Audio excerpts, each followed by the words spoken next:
Hey there, this is Logan Crockett with Full Circle Music. I am coming to you from our recording studios here in Nashville, Tennessee, and we are here today to answer your questions about the music industry. So you guys asked us, when it comes to writing songs with other co-writers, how exactly do you determine how to split or share the rights to that song once it's been written? So I've got some answers for you. This gets a little bit tricky, but it's not too bad, so just hang in there with me and we'll figure it out. So the first thing to remember with this, the first thing that I want to make very, very, very, very clear to everyone is that there are no, quote, official rules or standards or laws or anything like that.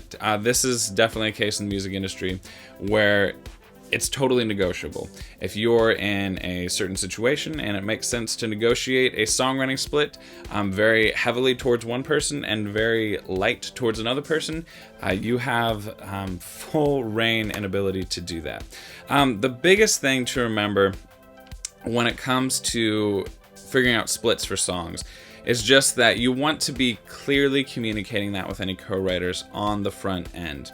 You want to make sure that people going into the co-write are kind of all on the same page about how you're going to determine that, because what you don't want to have happen, co-writing is such a relationship-based game. You've got to be friends with these people. You've got to make them like you, because with co-writing, it's all about developing these networks. That way you're not just writing with them once, but you're writing with that same group of people or that same writer again and again and again. That's how things kind of snowball into bigger and bigger opportunities. So what you don't want to do is have people not like you. And a really, really easy way to get people to not like you is if you guys write a song together and then afterwards you're kind of trying to decide, okay, here's how we should figure out the splits. And if you're doing it in such a way where the other person feels cheated, even if they don't say they feel cheated, but just in their own perception, they feel cheated, they're just not going to want to write with you again. And that is definitely not what you want, because, again, it's all about relationships. So make sure that you figure it out on the front end, because you don't want any animosity after the writing session. So, of course, one advantage to having a publisher is that when you have a publisher, they can often communicate with other publishers and other writers and have some of these conversations and any negotiations on your behalf. Sometimes these kinds of conversations can just get sticky if there ever are situations where there are disagreements. So having a publisher in that case is very helpful, but obviously we understand that a lot of you out there do not have publishers. So on the front end, the reality is that you do just have to get used to the process of making sure that you talk about this and that everyone is on the same page. It can be sticky. It's not necessarily the most fun thing to do, but it is definitely a necessity. Now, the great thing about Nashville in particular is that the Nashville songwriting community tends to keep it pretty easy, pretty straightforward, pretty simple. And what happens a lot in Nashville is there's 2, 3, 4 people who all get in the same room together, which they call the co-writing room or just the writing room. And basically the idea is if you're in that room being a part of writing that song on some level, then you're going to get what is considered an even split. And the reason that they do that is because, yeah, maybe you didn't contribute to as many words on the song, or maybe, you didn't really have anything to do with the chorus, but you had, but it was your idea that even kind of led into the verse and all this kind of stuff. Co-writing is such a, it's just such a, when you're in a situation like that, it's just so communal, and it's all based on ideas and things playing off of each other and back and forth. And so even if you don't get something in, like one of your ideas or one of your lines doesn't make it into the final version of the song, maybe it was a line that you came up with that kind of led to the final line. And so it kind of feels like just for a lot of the Nashville community, it's like if you're a part of this session, then more than likely you are contributing on a lot of levels, whether to the final version, or just even being a part of the creative sparks that's getting everything going in there. So Nashville, for most of the Nashville songwriting community, things have defaulted to even splits. And so what that means practically is if you have, say, 2 people writing a song together, then both of those songwriters would get a 50-50 even split of that song. If you have 3 writers writing together, each of them would get a 33% split of that song. If you have 4 co-writers writing together, each of them would get 25% of that song. It's math, kids. So anyway, not that crazy, but that's just how you would think about it in terms of even splits. And again, that's very common in the Nashville community. But yes, there are definitely exceptions. The first exception I want to bring up is if you're not in Nashville. Plenty of places all around the world kind of operate in the same way, but there are definitely it definitely is a very Nashville standard to do that. And so if you're outside of Nashville, you just may need to be prepared to encounter plenty of situations that aren't where people aren't coming into it with an even split mentality. So I know, like in LA, for instance, it might be based more on how they view someone has contributed to the song. Now, that can be tricky because if there's no standard, like even splits, then it does kind of end up at a place of negotiation and trying to figure out some of that out. But then it's like, but also without a standard, it's like, how do you even base that all the time? Like, is it truly based on how many words you contributed to the song? Because first of all, a song goes way beyond words. And not only that, but then people might, if someone feels like they didn't get a big enough chunk, they might want to add in a line to the song that they came up with, when really that's not the best thing for the song. They just want to add that line because they need to increase their split.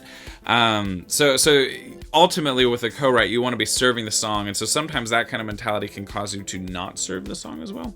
But maybe instead of how many lines or how many words you put into it, maybe you're basing it off of how much time or effort, or you're almost like looking at how much time someone spent on the clock. But at the same time, like, someone who's really good at something and can do something fast shouldn't be penalized for doing something awesome quickly versus someone who isn't as good and taking longer. So again, it just gets really sticky, and that's why just conversations and figuring this out with your co-writers on the front end is always the best move. There are some other situations too. Like I said, in Nashville, a lot of this revolves around people being in a co-writing room together. But even in Nashville, it can be common enough that let's say 3 people get together and they write a song. And then after that song is finished, they send that song to a publisher, or they kind of look at it themselves. And they realize, you know what, the song actually needs a little bit of help. And it's just not quite 100% yet. It's like, it's 90%, but it's not 100% yet. And if you're writing a song, you always want every single song you write to be amazing, because you want to make sure that song has the potential to get cut and you know, live a life where it can actually get out to the masses and people can love it. So you really got to be happy with your work. And the catch with co-writing is it can sometimes be tricky just because people are busy, people have schedules, people have obligations. And say you have a 3, 4, 5 hour writing session, maybe you can't get all 3 of those people back in the same room in a timely manner. So maybe one person has to do the extra work to finish it out.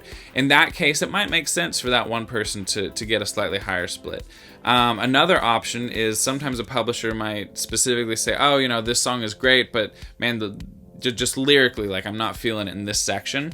They might send that song to a 4th writer. Again, saying 3, if you were saying that 3 writers were originally in the room, the publisher might send that song to a 4th writer who can then tweak on the lyrics, and that 4th writer might get an even split, making it a 25, 25, 25, 25. Or if it feels like they, you know, just brushed up a few things, made things really simple, yeah, just depending on the publisher, depending on the arrangement, it might make sense to give them a smaller cut in some situations. But yeah, so the point is that there are scenarios where people write and contribute and work on a song outside of the initial co-write, where it's all even splits with everyone all in the same room.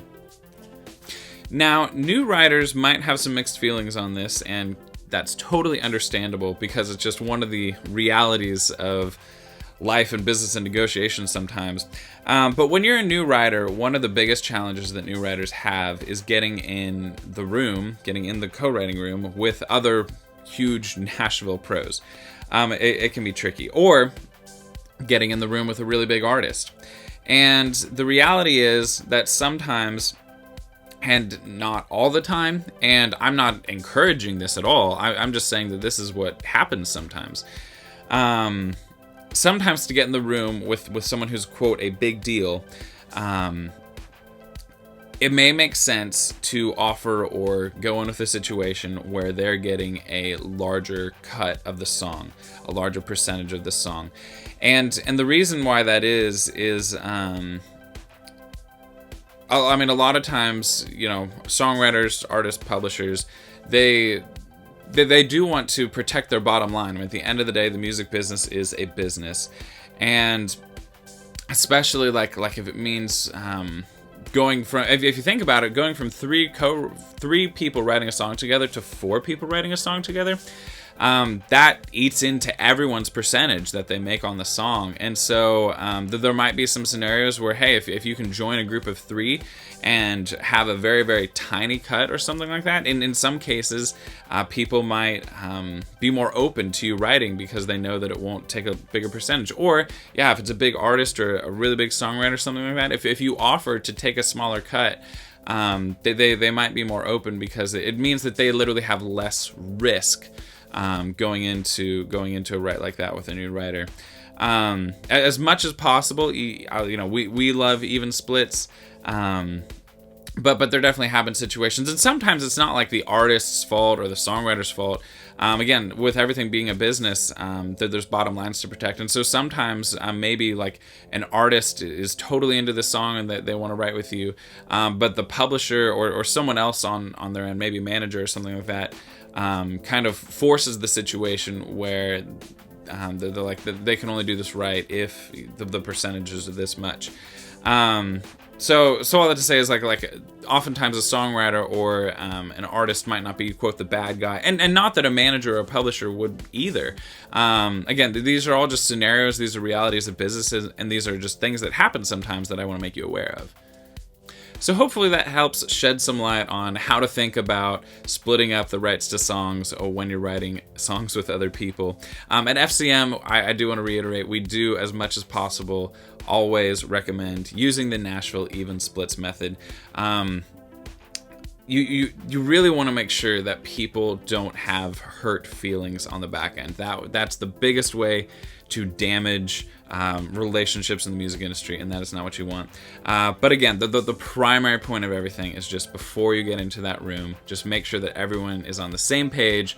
Things will go so much more smoothly for you in the long run if you always remember that rule. All right, thanks for watching. If you learned something, if this video was helpful to you, we really would appreciate it if you would go down there and hit that like button. It's super quick, super easy, super simple, and it does make us more friendly with the YouTube, so that would be awesome. But more importantly, we're actually doing a whole lot more videos just like this one where we are answering the internet's top questions about the music industry.